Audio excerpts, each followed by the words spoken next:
Hello বন্ধুরা, আজকে এসেছি আবার একটা নতুন ব্লগ নিয়ে। ঘুম থেকে উঠে ব্রেকফাস্ট সেরে কিছুক্ষণ পর লাঞ্চ করতে বসে গেলাম। তারপর পিসির বাড়ি থেকে বেরিয়ে 2 বাক্স মিষ্টি কিনে আবার চলে গেলাম পিসির বাড়ি।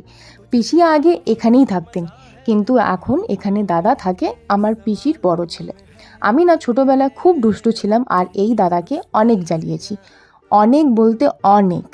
যাক গিয়ে, এই বাচ্চা মেয়েটাকে যে দেখতে পারছো, এই পুচকিটা আমার দাদার মেয়ে। প্রথম প্রথম আমাদের দেখে এমন চুপ করে বসে থাকতো, দেখে মনে হতো ওর সাথে কেউ স্ট্যাচু খেলছে, একদম নড়াচড়াও করতো না। এখন আমাদেরকে বেশ কয়েকবার দেখে অনেকটা হালকা হয়েছে, হয়তো ভয় বা লজ্জা পেত।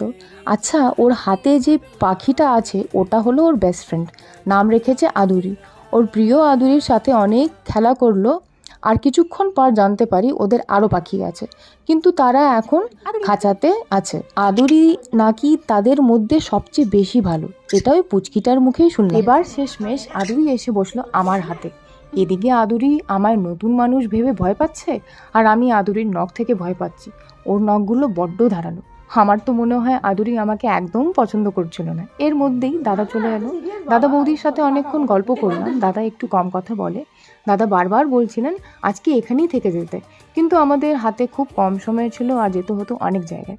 দাদার বাড়ি থেকে বেরোতে অনেক দেরি হয়ে গেল। দেখো, রাস্তায় একটা কিউট গলু গলু পাপিকে দেখে আমরা দাঁড়িয়ে যাই। আজকে এ অবধি রাখি, শীঘ্রই দেখা হবে আবার একটা নতুন ব্লগে। ততক্ষণ ভালো থেকো, সুস্থ থেকো।